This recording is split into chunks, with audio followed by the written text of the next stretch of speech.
m'entendez bien? Est-ce que le son et la qualité d'image est très bonne pour tout le monde? Bonsoir Rachid. On va attendre quelques secondes, le temps que tout le monde nous rejoigne. Ça fait plaisir de vous retrouver, la famille des Alformia. Bonsoir Thierry. Bonsoir tout le monde. Le son est bon, nickel.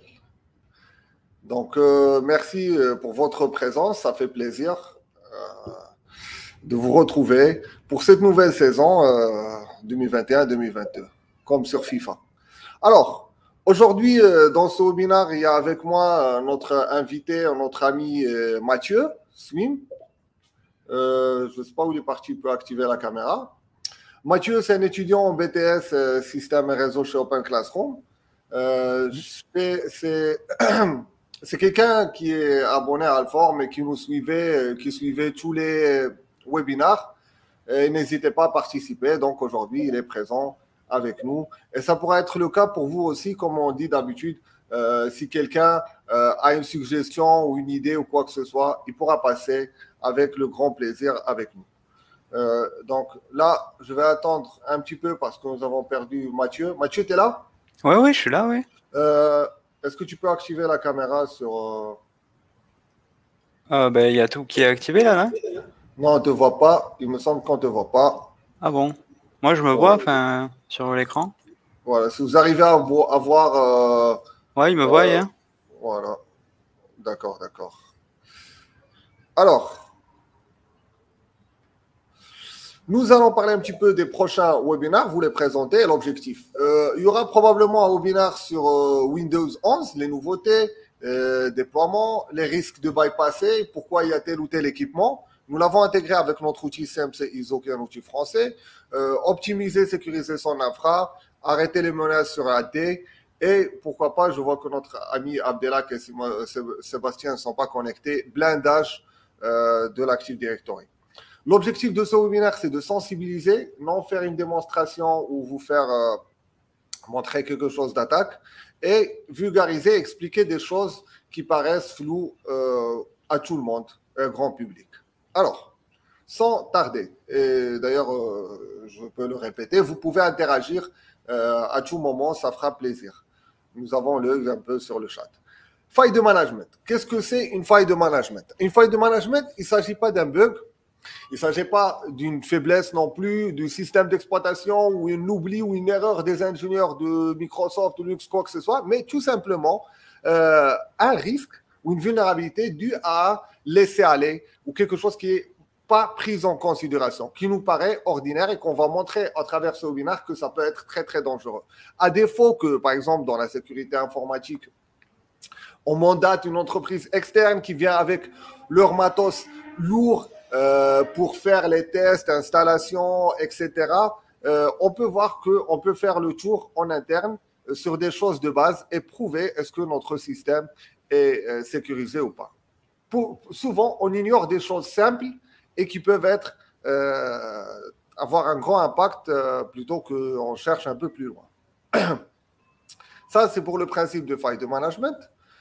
Les logiciels utilisés à travers ce webinaire, il y a un logiciel qui s'appelle PAT, Passif Alform Test. C'est un logiciel et ce domaine que nous avons développé nous-mêmes à 100%. Moi et Mathieu et Chingzi. D'ailleurs, pour les personnes, vous pouvez me suivre sur mon site web pour les prochains webinaires. Le LinkedIn aussi pour Matt. Et donc là, il y a le GitHub de la personne Zion qui ne peut pas nous suivre à cause d'un décalage horaire et aussi à cause de la langue. Un, il sera partagé vers la fin et un, non. Voici un petit aperçu sur le plan de déroulement, des petites explications par Matt du concept, une démonstration, une petite explication sur le défensif, une démonstration et ça sera tout. Bon. Nous allons démarrer par la première partie qui est le airbag et je cède la parole à notre cher Matt. Déjà, n'hésitez pas à l'encourager parce que c'est une première pour lui et voilà, on est tous derrière toi. Merci Mehdi. Alors le airbag, donc contrôle d'accès à base de rôles, c'est un concept de sécurité qui va amener les administrateurs à créer des rôles pour répondre à des besoins.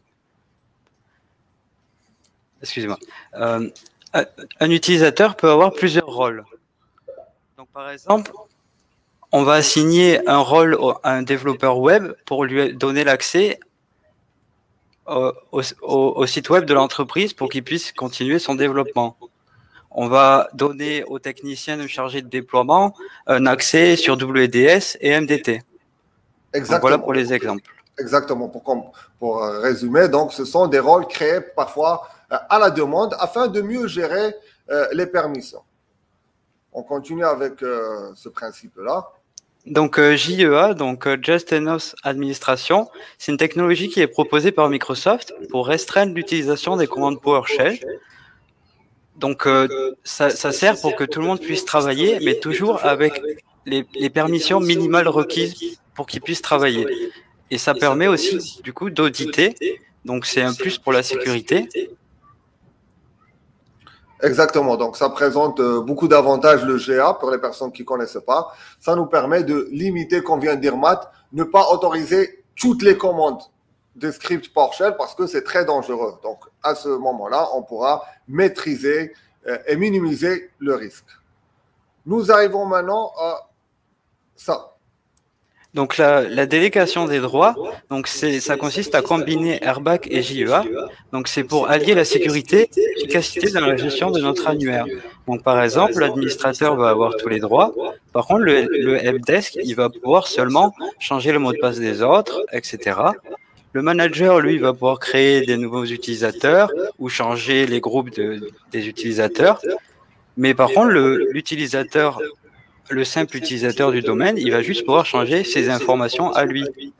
Exactement. Donc, si je permets de compléter, et c'est là où notre enjeu, notre faille va se jouer, c'est que ça, c'est quelque chose d'ordinaire. Tout le monde dans les entreprises délègue. On donne à l'utilisateur ou le technicien de réinitialiser les mots de passe ou d'intégrer les machines dans le domaine. Vous allez tous me dire qu'on procède comme ça dans nos entreprises. Ben, on va voir que ça, c'est pas simple que ça et que la délégation de droits peut être dangereuse si on ne fait pas attention. Voici pour cette explication. J'expliquerai un petit peu brièvement et je vulgariserai la présentation de l'attaque. Il s'agit d'une attaque ressource basée Constraint Delegation. C'est une attaque basée sur la délégation de droits qu'on donne à un simple technicien, combinée à une attaque de Kerberos qui nous permet de récupérer un ticket à travers le SPN, Service Principal Name. Comment ça se passe? Notre utilisateur qui a les droits de créer des machines virtuelles, d'intégrer des machines plutôt dans le domaine, il va ajouter une machine factice, par exemple hack 1 ou fake 1 ou peu importe, et il va faire en sorte que la machine cible fait confiance à la machine A, plutôt qui est intégrée, aux machines factious. Et cette machine, elle va demander et négocier des tickets pour nous. Je donne un exemple simple. Supposons qu'il y a une secrétaire qui appelle et commande, secrétaire de direction, au nom du directeur général. La secrétaire appelle, elle peut commander des pizzas au nom du directeur et généralement, ça passe parce qu'elle a l'habitude d'abuser et d'utiliser son nom. Et le directeur lui fait confiance. De la même manière, qu'est-ce que je peux dire avec la deuxième abus de Kerberos? Cette fois-ci, la secrétaire va appeler l'agent de sécurité et va lui dire il y a un gars, Sébastien, qui vient voir le directeur, laisse-le rentrer. Et l'agent de sécurité, bien évidemment, il va faire confiance à la secrétaire et il va laisser rentrer Sébastien alors que le directeur n'a rien demandé. Bien évidemment, la moralité de l'histoire, c'est que la secrétaire, elle n'est pas méchante. On n'a rien à voir contre les secrétaires, mais c'est juste un exemple simple pour vulgariser. Tout le texte, parce que notre but, c'est aussi d'expliquer brièvement en concernant cette attaque, etc. Ce n'est pas une attaque récente, ça existe cette faille. Nous l'avons combinée, moi et Matt, nous avons pris que les fonctions qui nous intéressent et nous avons fait en sorte que ça soit plus amélioré et plus discrète, que ce ne soit pas reconnu. Il y a tout dans ce lien que vous allez trouver dans le ressource, vous pouvez lire, tout expliquer de A à Z. Matt va nous expliquer maintenant le lab, le temps que moi je ferme la fenêtre hein, pour les bruits. Et Donc, tu peux expliquer. excusez-moi, Mehdi. Notre lab, c'est un lab tout simple. Donc, on a un contrôleur de domaine ainsi que 3 PC. Donc, on a notre PC technicien, donc c'est le technicien qui est connecté dessus. Et ensuite, on a 2 PC utilisateurs. Il faut savoir qu'on a touché aux antivirus et au pare-feu. Donc, sur notre machine cible, tout est activé par défaut. On n'a pas touché. Donc voilà pour notre lab. D'accord. Du coup, on va passer à la démonstration. Mais Matt, si tu peux couper le son, ça serait super sur StreamWidth pour les gens qui se plaignent un peu de son, de la mauvaise qualité de son. Donc n'hésitez pas à nous le signaler. Ah, je coupe où le son? Sur le deuxième site. Ah, mais ouais, moi, il est coupé. Hein. Navigateur, sur le navigateur. Donc, pour les autres, le son, il est bien. Voilà. Ouais, d'accord, le son est bon. On passe à la démo. Ouais. Donc là, nous allons passer à la démo et je vais laisser notre ami Matt nous partager l'écran pour nous expliquer. Alors voilà. Comme je disais, le laboratoire est vraiment très simple. Donc, j'ai fait une OU globale. On a 2 administrateurs. Donc, ces 2 administrateurs sont admin du domaine. Donc, on peut le regarder. Donc, voilà, admin du domaine. Par contre, notre technicien, lui, n'a pas de groupe particulier. Donc, c'est un utilisateur comme les autres. À la seule différence qu'on lui a donné une délégation pour qu'il puisse ajouter des machines dans le domaine. Donc, j'ai aussi modifié du coup l'attribut. Donc, c'est un attribut qui permet de limiter le déploiement, l'ajout de machines dans le domaine. Donc, personne ne peut ajouter de machines dans le domaine à part notre technicien. Donc, ça se trouve ici, machine account compta. Donc, on le met à 0 et voilà, ils n'ont plus le droit à part nos techniciens délégués.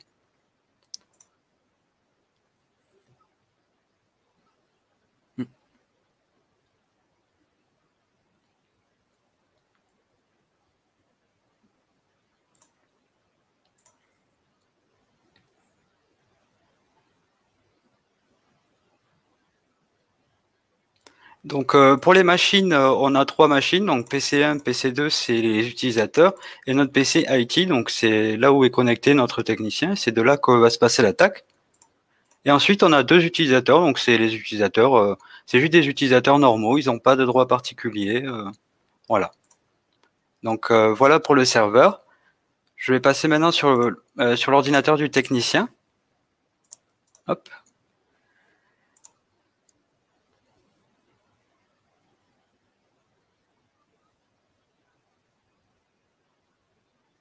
Oui, n'hésitez pas, je peux zoomer sur demande. Donc, on va vérifier que notre technicien, du coup, il n'est pas administrateur. Donc, si on demande l'administrateur, voilà, on en a la preuve. Donc, on va pouvoir passer. Je vais tester d'abord aussi si on a accès à la machine, à notre machine cible. Donc, je vais faire un dir. Hop. Donc, PC1.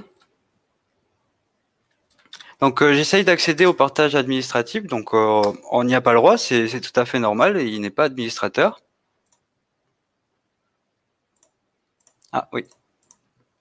Du coup, tout a été laissé par défaut. Donc, il y a l'antivirus. Toutes les protections vraiment par défaut sont là. Le pare-feu, pareil, on n'a pas touché à tout ça.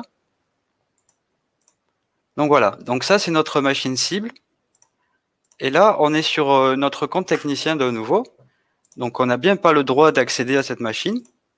On va pouvoir démarrer l'attaque.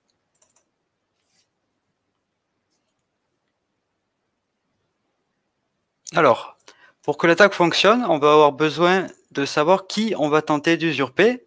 Donc, nous, notre but, c'est d'obtenir les droits administrateurs. Donc, on va usurper un des 3 administrateurs. Donc, on va choisir admin 1. Pour notre machine, donc comme on a expliqué juste avant, on a besoin d'ajouter une nouvelle machine dans le domaine. Donc, on va choisir fake 01. Ça peut être, on peut mettre vraiment ce qu'on veut. Et ensuite, notre target. Donc, notre target, ça va être la machine qu'on va viser. Donc, PC1. On va pouvoir lancer la création. Et là, le script va demander il va demander à PC1 de faire confiance à FEC01. Donc là, maintenant, ouais. Voilà, donc le compte machine est bien créé, il apparaît bien dans la D. Voilà, donc là, à partir de là, on peut démarrer l'exploitation. Donc on va vérifier. Donc là, pour le moment, pour Kerberos, on agit en tant que technicien 1. Donc voilà, c'est tout à fait normal. Et on va tout lancer.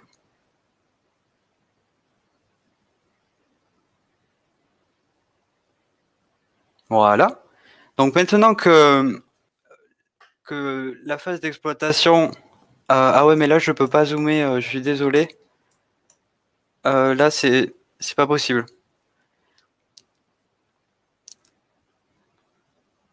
Ouais, je suis vraiment désolé. En tout cas, voilà. Donc là, à partir de là, nous devrions être administrateurs, considérés comme administrateurs, donc sur PC1, sur ce PC-là. Voilà. Donc là, on a un ticket, donc admin 1. Donc voilà. Je vais lancer un PS-exe et en attendant, on va tester de retourner sur notre PowerShell. Maintenant, on va réessayer d'accéder au PC1, donc au partage administratif. Et maintenant, on peut voir que l'Active Directory lui accède à ses requêtes. Donc là, à partir de là, on est administrateur local sur le PC1. Oui. Donc voilà. Donc PSexe a eu le temps de se lancer. Donc là, on va pouvoir faire à peu près tout ce qu'on veut. Donc je vais d'abord, pour montrer un exemple concret, sur le bureau, on n'a pas de dossier. Je vais simplement créer un dossier sur le bureau juste pour montrer que tout est possible. Donc mkdir. Ah. Voilà, donc là on prouve bien qu'on agit sur le PC1. Donc on est vraiment à distance sur le PC1. Donc maintenant, je vais aller créer un dossier sur le compte. Donc du coup, c'est user1. Ouais, c'est bien user1. Donc c'est user desktop. Coucou. Voilà. Donc là, déjà, c'est un comportement vraiment pas pareil, vraiment pas normal. Oh ben, ouais, je vais même je vais le supprimer à distance. Donc je vais faire la même commande à l'inverse. Donc rd. Voilà.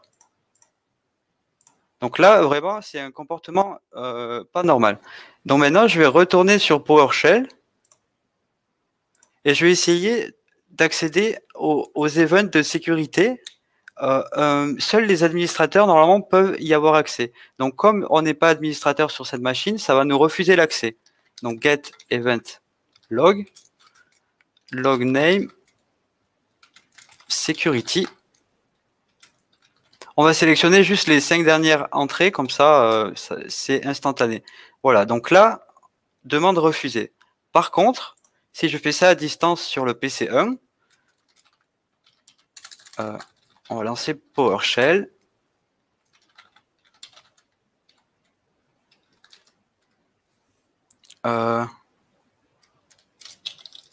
Get event log.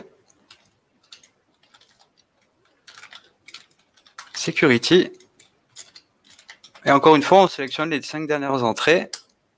Voilà, donc là, il nous a autorisé à faire ça alors que seuls les administrateurs peuvent le faire.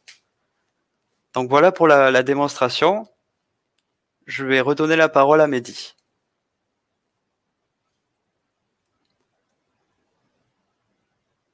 Je réactive la caméra.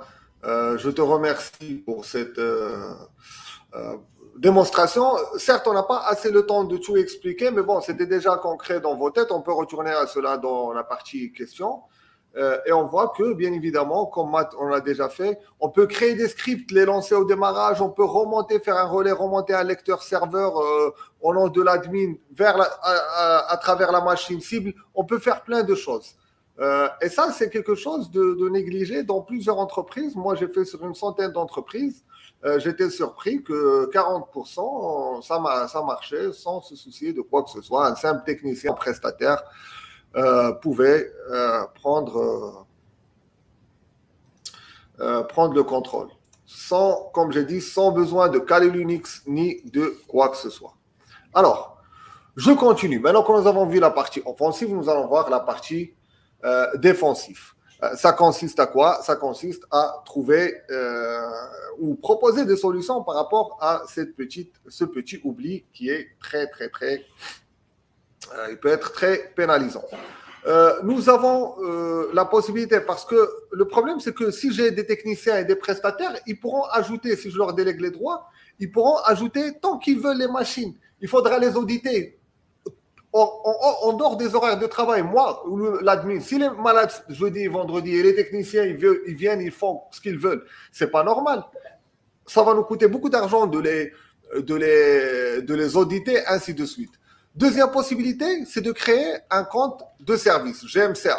À ce moment-là, le compte, il est toujours directement dans la D. C'est un compte où le mot de passe, il ne se réplique pas et c'est très difficile de mettre en place et de gérer.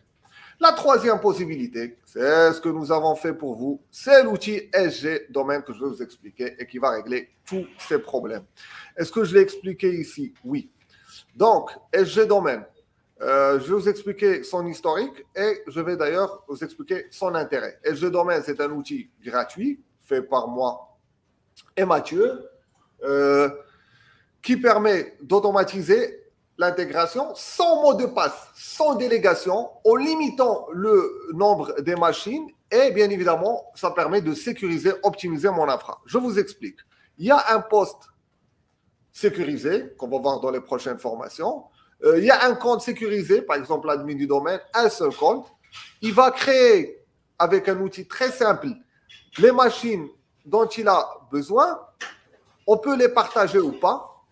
Ces fichiers, ils sont chiffrés, doublement chiffrés. Chiffrés, ça s'appelle des fichiers blob par le système et chiffrés par notre logiciel.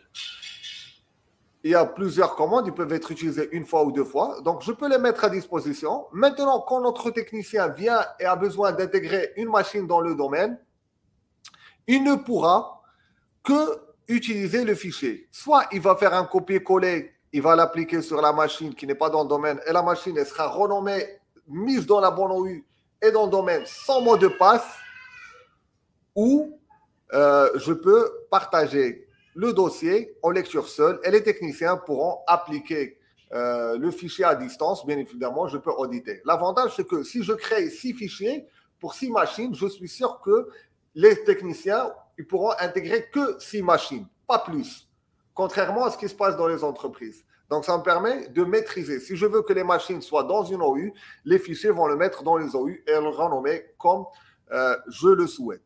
Bien évidemment, nous avons facilité pour les personnes qui déploient avec MDT, WDS et SSM. L'outil est fonctionnel. Il permet lors de déploiement de automatiser, d'intégrer les machines dans le domaine sans mot de passe, sans compte, sans quoi que ce soit et sans intervention. Le technicien n'a qu'à saisir le bon nom de la machine que nous avons créée. De cette manière, tout sera bien maîtrisé. Le script, comme m'a dit mon ami Abdelak, il m'a dit c'est que des scripts PowerShell. Oui, c'est des scripts PowerShell et .NET qui sont très très longs. Vous pouvez les trouver sur mon GitHub. Je ne l'ai pas fait, je le mettrai en place l'exé ce soir.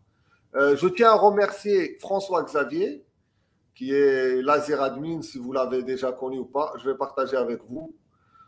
Il est là. Donc là, j'ai les 3 historiques. En fait, c'est un outil qui existait déjà par Microsoft qui s'appelle Déjoint, mais il est très long. Il y a un gars, Ryan, un Britannique, qui l'a décodé en C++. François Xavier, qui l'a développé, et nous, qu'on l'avons automatisé, rafraîchi, ajouté des commandes, etc. Alors, donc là, il y a l'article de François Xavier. C'est une tranche. Lui-même, ce gars-là, c'est une bibliothèque. Donc, je vous conseille de le suivre et de lire un petit peu ses GitHub. Franchement, c'est quelqu'un qui fait des choses magnifique. Je n'ai que m'incliner et dire la vérité. Hein. Ça, c'est l'explication. Et ça, c'est tout le script, un de tous les scripts que nous avons automatisé en fichier exe moderne. Nous allons passer maintenant, les liens ils seront partagés vers la fin. Nous allons passer maintenant aux démonstrations. Alors, comment fonctionne tout cela? Peut-être que je dois zoomer, vous me dites. Moi, je vais essayer de faire les deux scénarios. Bah, donnez-moi une seconde, je vais zoomer. Je vais mettre 720, même si ça va faire un peu mal aux yeux, mais il n'y a pas de souci.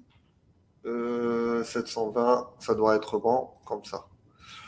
Alors, je reviens. Je vais ouvrir une machine client 8. Je n'ai plus besoin d'être sur le domaine. Une machine client 8. Je vais aussi ici, excusez-moi une seconde, je vais baisser la résolution. Ça devrait être bon comme ça, un petit peu. L'outil n'a pas besoin ni de droit admin ni rien. Il est signé par mon certificat, donc il passe les antivirus. Il est testé. Comment il fonctionne? Il suffit que je le glisse et je sélectionne les machines que je veux créer. Par exemple, PC-1 ou si j'en ai plusieurs, PC-1, PC-2, PC-3, ainsi de suite. Je peux même choisir l'OU où je veux les mettre, patch où je veux le sauvegarder et reuse si je veux qu'il soit réutilisé. Nous allons prendre un exemple, Ibrahima Bayo. Je vais faire PC Bayo, PC Bayo-1 par exemple, PC Bayo-2, entrée. Et donc l'outil, il va s'en occuper de créer les machines dans le domaine, toujours sans mot de passe ni quoi que ce soit. Je vais essayer de me rendre sur mon contrôleur domaine. Ça doit être celui-là. Une seconde.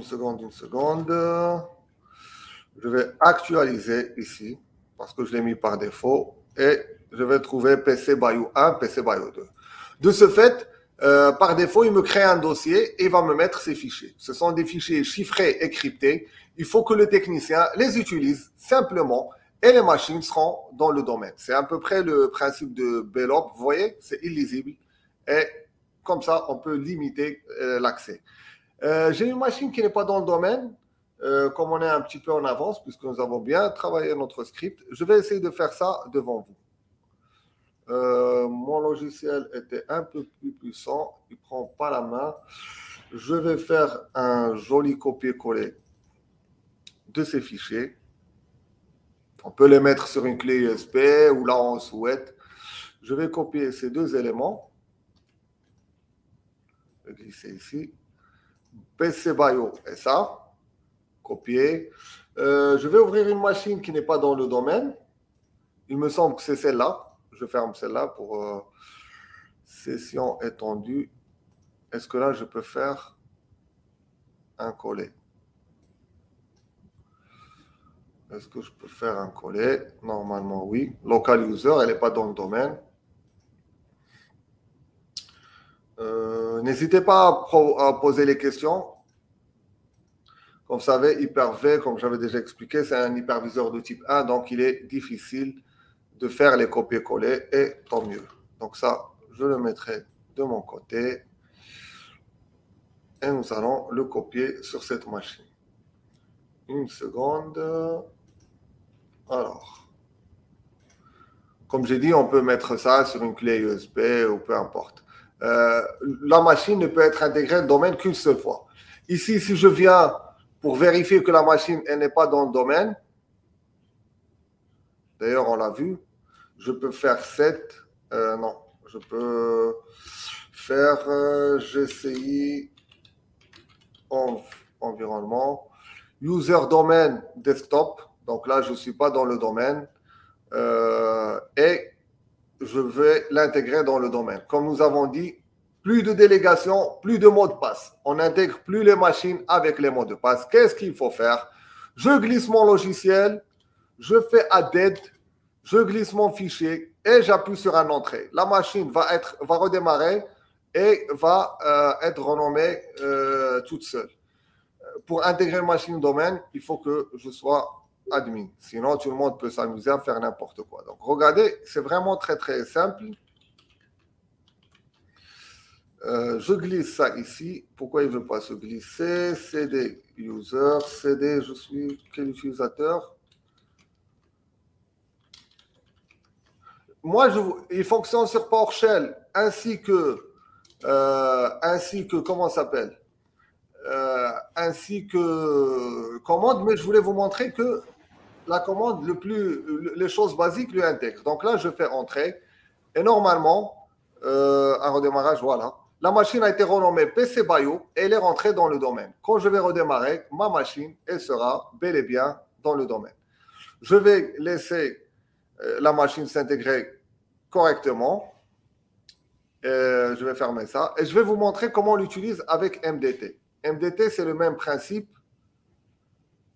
Attendez, apparemment, il y a un problème de son, quoi que ce soit. N'hésitez pas à me dire.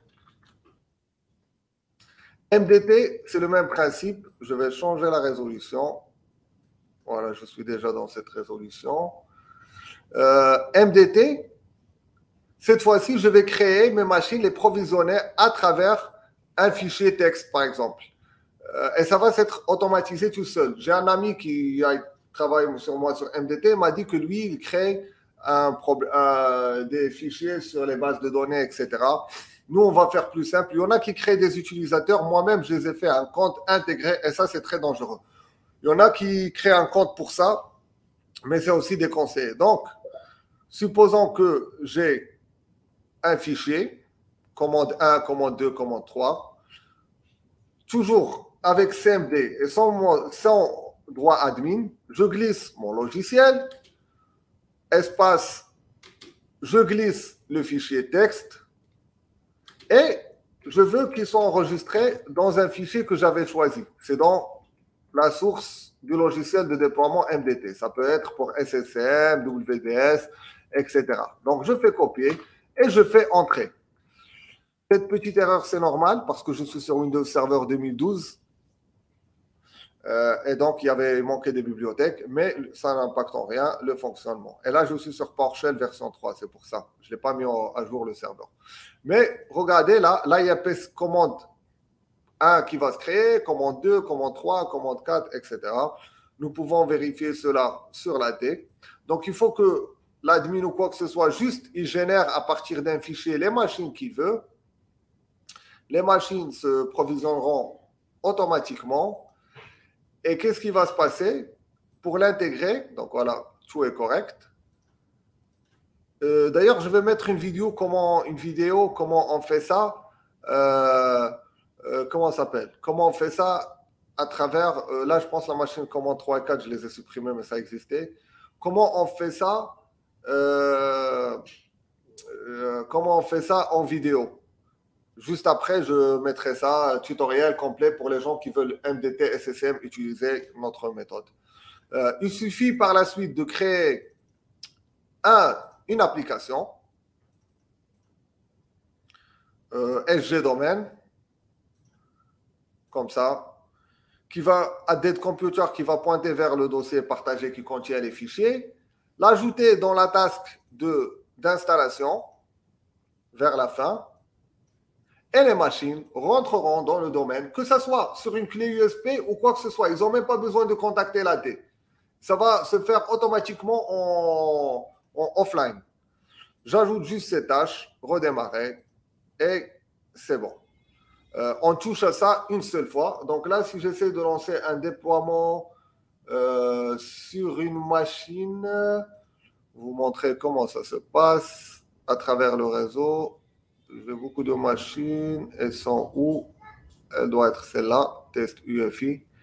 Je vais essayer de booter sur le réseau pour voir le résultat et en quel moment ça va fonctionner. Alors, là, je suis sur la carte réseau. Je vais démarrer. On va, entre-temps, voir notre machine que nous avons ajoutée en off, le temps que MDT se charge. Je vais partir à notre machine que j'ai ajoutée en off. Elle s'appelle comment? PC, celle-là, on l'appelait Boyo. Donc là, on voit qu'elle est dans le domaine. À travers notre outil simple d'utilisation et sans délégation, sans mot de passe, la machine, elle est dans le domaine. Si je fais user 1, je ne sais même pas si j'ai user 1 ou pas, je ne l'ai pas, bah, je vais créer un utilisateur, je vais prendre un nom ici. Bah là, on est vers la fin. Hein. Non, je crois que tu l'as là, l'utilisateur, ça a mis bienvenue. Ouais, ça a mis bienvenue. Eh ben, bienvenue à Alform. Non, non, ça n'a pas mis bienvenue, non. Ah non. Je ne pense pas que je l'ai. Désolé. Nous allons créer un utilisateur simple, nouveau utilisateur. On prend qui? François. Chiapi. Alors, ça sera T. Soit info. Normalement, la machine, elle est dans le domaine. Voilà. Qu'est-ce que j'avais fait comme utilisateur? T. J'ai mis point, non? T François, info. Voilà. Et donc, notre machine, elle est bien dans le domaine, sans mot de passe, sans quoi que ce soit, à travers ces fichiers échangés. Pour MDT, en fait, une fois on choisit notre tâche, je viendrai ici dans suivant, et là, je serai invité à donner le nom de machine. Si je mets fake ou attaque ou hack, la machine, elle n'intégrera pas le domaine, puisque les techniciens n'ont pas le droit et nous avons trouvé un impasse. Par contre, il faut bien préciser que la machine devra avoir les noms de ce que nous avons provisionné, créé en amont, c'est-à-dire où je les ai mis ici, script ADPC. Voilà. Si la machine prend commande 1, elle rentrera dans le domaine toute seule, et cela sans besoin d'usurper une identité ou de créer de compte ou quoi que ce soit. Voilà, commande, j'installe cette zip. On n'aura pas le temps de partir jusqu'au bout, mais l'outil sera disponible et la vidéo, elle sera disponible et vous pouvez tester à votre GIS et l'intégrer à votre entreprise. Je vais voir la machine que nous avons faite. Donc voilà, je suis bien au domaine avec le compte de François Chiapi. Et bien évidemment, sans délégation, sans mot de passe, ça nous permet aussi de contrôler. Si quelqu'un d'autre veut utiliser le fichier, il est utilisable qu'une seule fois. Donc, c'est aussi une mesure de sécurité. Si je fais GSI environnement entrée, je vois que je suis bien dans le domaine info.priv.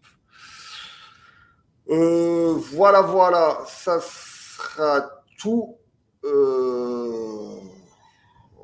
pour cette fois-ci. Je pense que nous avons fait le tour d'horizon. On va prendre quelques secondes pour que tout le monde puisse, une trentaine de secondes pour que tout le monde puisse poser les questions. Et on revient pour discuter entre nous et échanger avec plaisir. Bon, à tout de suite.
Alors, nous revoilà pour la session des questions.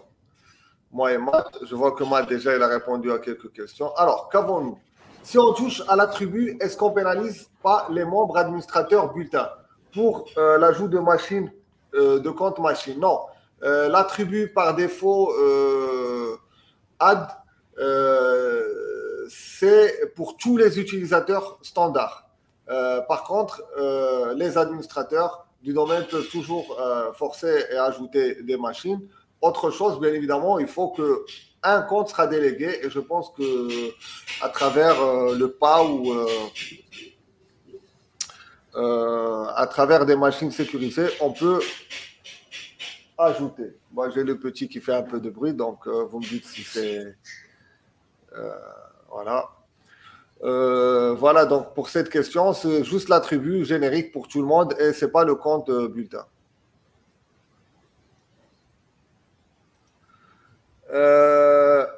Adamou, merci et bonsoir. Ah d'ailleurs, déjà, j'ai oublié de par ce biais, je vais remercier Véronique de Alform qui veille sur les formations et vous contacte régulièrement et aussi Fouad qui est en bac et qui gère tout le stress et qui monte les formations, qui monte plutôt qui monte les webinars, qui monte les fiches, etc. et qui gère la diffusion. Donc un grand merci à tout le monde. N'hésitez pas à mettre un merci à Fouad et Véronique dans le chat, comme ça ils seront contents parce qu'ils font un énorme travail. Mon ami Adamou, le logiciel SG Domain, il est partagé sur mon GitHub d'Akamamedi. Vous allez l'avoir dans les ressources. J'ai vu que Amadou, ça c'est Seido, pour le logiciel PAT, c'est un logiciel que nous avons créé nous-mêmes. On n'a pas décidé, on l'a créé que pour cette présentation. On n'a pas décidé de le partager. Peut-être dans l'avenir, pourquoi pas, afin de pen-tester et de diagnostiquer. Notre but, c'est pas d'attaquer, c'est de sensibiliser. Peut-être celui-là, il n'est pas payant, on ne va pas le rendre payant. D'abord, je vais partager les liens pour lire. Et comme Matt, il est d'accord avec moi, c'est ça? Peut-être qu'il sera disponible pour des raisons de test, pas plus. Idem, la même question pour Samuel. Le logiciel, pour l'instant, c'est pas décidé. C'est pas décidé qu'il soit payant ou pas parce que il génère une grosse inquiétude que les entreprises sont en train de voir comment ils peuvent contourner cela. On va leur laisser un peu de temps et après on va reparler et le rediffuser pour que les gens se rendent compte qu'il faut bouger un petit peu. Je ne peux pas faire clic droit, par exemple, comme ici. On ne peut pas s'amuser, faire clic droit, donner la délégation à des techniciens, à des prestataires qui ajoutent des machines et dire voilà, c'est sécurisé parce que mine de rien, ces techniciens, ces prestataires, ils peuvent agir en tant qu'admin du domaine et avoir des fuites de domaine, fuites des données, etc. Nous allons prendre une dernière question.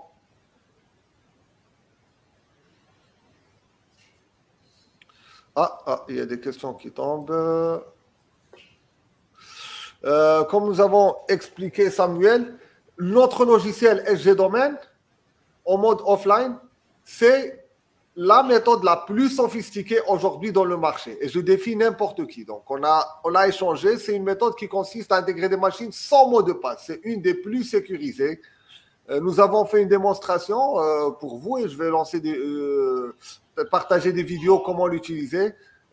Pour l'instant, donc, c'est une des méthodes la plus sécurisée qui permet d'éviter de déléguer aux personnes qu'on ne fait pas confiance ou ne pas déléguer à gauche, à droite.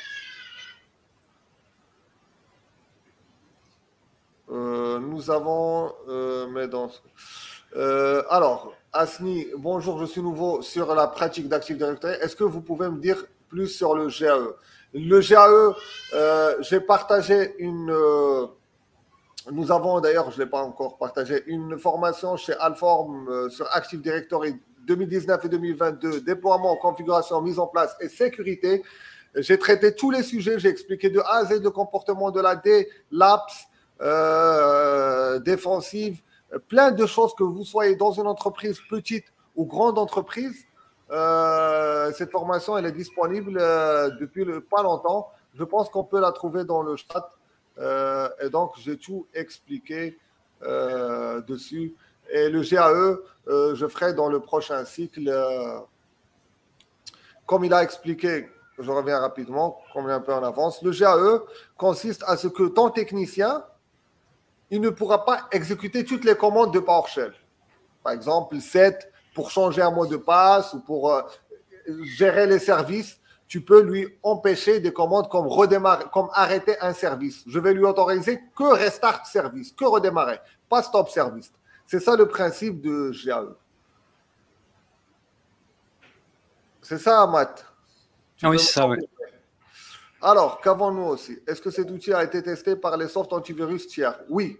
L'outil bypass les antivirus, Jamel, parce que c'est que des scripts. On a passé un mois dessus pour enlever des épingles toutes les commandes qui peuvent faire signaler. Et nous avons ajouté nos propres scripts. D'ailleurs, le Xinchu, j'ai mis le lien de son Skyblock. Ici, il a créé un outil, domaine outil, on s'est appuyé dessus, qui permet de faire la même chose avec des commandes de base. Parce que ce n'est pas une attaque, ce n'est pas un outil malveillant. On ne va rien changer, ce n'est pas un virus. On va juste exploiter des choses de base, une faille de management, de gestion, dont on ne donne pas importance. Voilà pour cette question. Je vois que ça vous a plu. 5 secondes, je vire les enfants et je reviens. 5 secondes. Je vous reprends.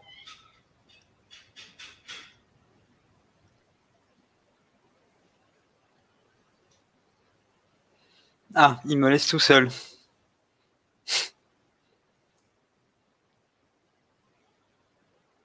Alors, Issam, j'imagine qu'il doit y avoir d'autres méthodes, mais vraiment, la méthode offline join, c'est vraiment génial parce qu'il n'y a pas de mot de passe qui circule en clair sur un fichier de réponse.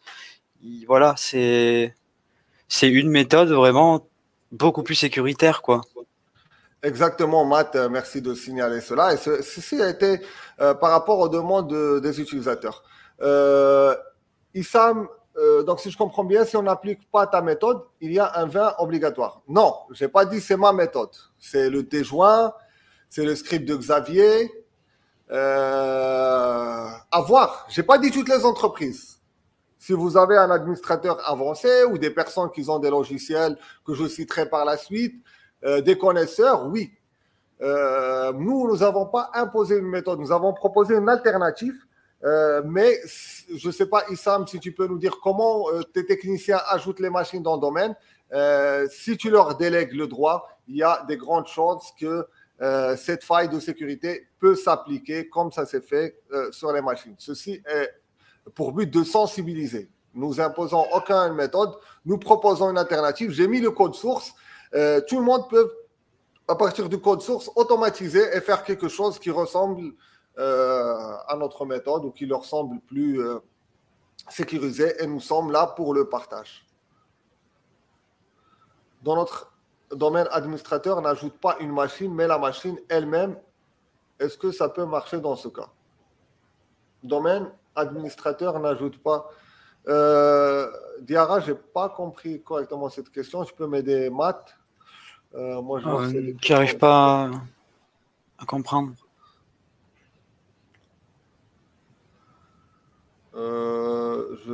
Peut-être. De toute façon, vous pouvez me joindre sur LinkedIn et on peut en discuter pour les personnes que je n'ai pas pu répondre.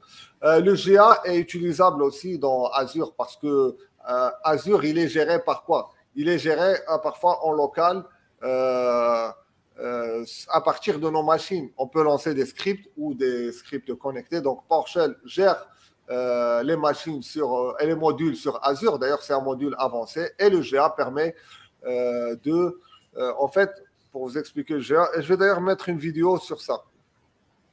Parce que c'est un sujet qui est peu abordé, le GA. Personne n'ose s'attaquer, donc je vais faire une vidéo et la partager sur Alform prochainement. Le GA, il part dans les fichiers locaux de la machine, en fait. Si vous voulez bien, si je mets PC1, c'est comme si je pars dans les codes sources. C'est comme un peu le principe de AppLocker. Les codes sources et les scripts, les modules qui sont sur la machine PC1 et je vais les brider.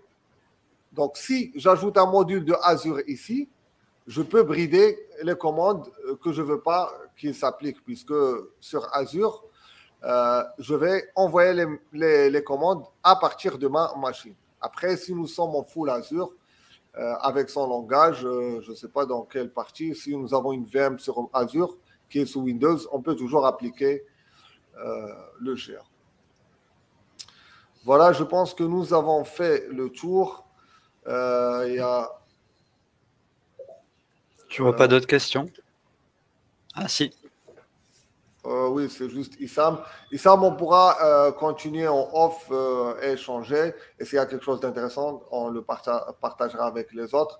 C'est contournable, je crois, d'après Fouad. Je ne sais pas ce que Fouad il a dit. Mais après, on peut tout contourner. Hein, c'est juste une question de... Qu'est-ce qui est contournable? Ben, le JEA, on peut contourner, apparemment. Ah oui, le GA. Oui, mais ça vaut pour tout, quoi. Voilà, ouais. Le GA, désolé, je n'ai pas fait attention. C'est contournable, je crois, d'après Fouad.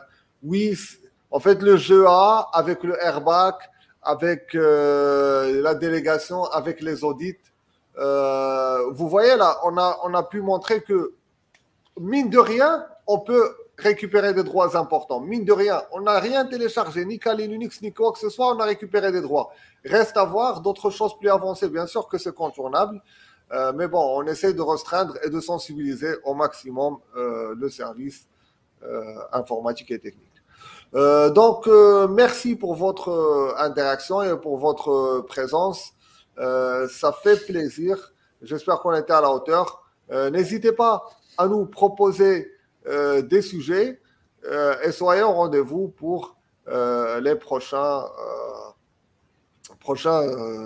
webinaire que nous allons partager. Un grand merci aussi à Mathieu, que c'était sa première. Merci à toi. Et qu'il s'est bien s'en sorti.